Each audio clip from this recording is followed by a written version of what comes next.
Disclaimer: this video is made for educational and informational purposes only. The methods shown use official Google Drive features. Do not download or access any content without the owner's permission. This video does not promote hacking or illegal activity. Someone shared a Google Drive folder with you, but you're downloading files one by one? Stop.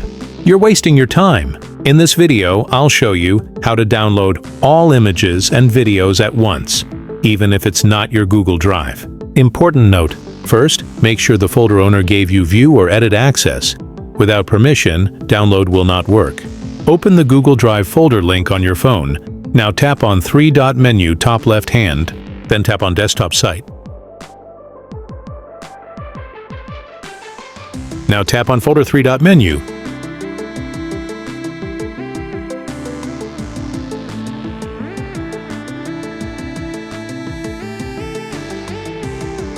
And tap Download.